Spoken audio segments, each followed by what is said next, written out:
साईं एक ॻाल्हि सुणी अथो? कहिड़ी? अला ॾिनो हितां टपड़ खणी वियो। पूजा पियो चईं? हा साईं, हींअर ॻाल्हि सुणियो पियो अचां। कोई अलानो किथे वञी वेठो आहे?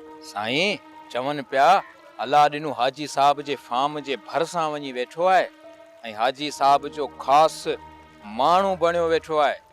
इहो अला ॾिनो भल किथे बि वञी लिके, पर मूंखां लिकी कोन सघंदो। इहो हाजी 4 ॾींहं शिकार करे वञी सऊदीअ जी वारी वसाईंदो। ओ इहो अला ॾिनो केॾांहुं वेंदो? मुंहिंजे हिक चक जो गिरह बि न थींदो अला ॾिनो। साईं इहा ॻाल्हि त सॼी पधरी पई आहे।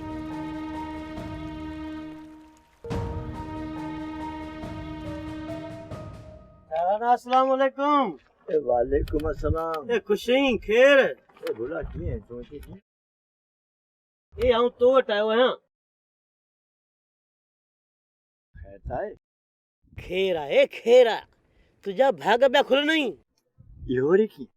हाजी साहब तुंहिंजी निंगिरी राजा खे ॾिसी ॾाढो बेकरार ऐं बेचैन थी पियो आहे। ऐं हा, तुंहिंजी धी राजा सां शादी करणु थो चाहे।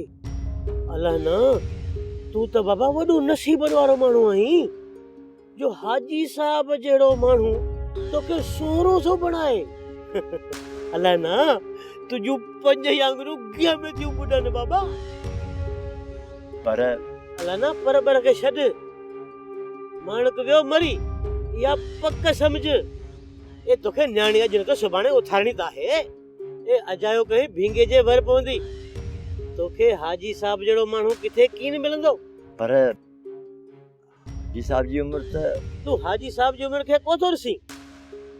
भले पार खे ॾिस, भले पार खे। निंगिरीअ जो जहिड़ो हज थी वियो हज। बाक़ी अवां ॿिन्ही ज़ाल मुड़स खे हाजी साहब हज कराईंदो हज। अलाह न, जेतिरा पैसा वणनि ओतिरा वठिज। चवंदे त हाजी साहब तोखे होड़ो वठी ॾींदो। हाजी साहब तोखे ठीहो लॻाए ॾींदो, ठीहो। पोइ वेठो खाइज। हिते सभु माण्हू तुंहिंजा मोहताज थींदा, मोहताज। हाणे ड्रामा सीरियल पाणी ऐं प्रीत जा तमाम एपिसोड्स ॾिसो HD क्वालिटी में। विजिट करियो सिन TV HD ड्रामा।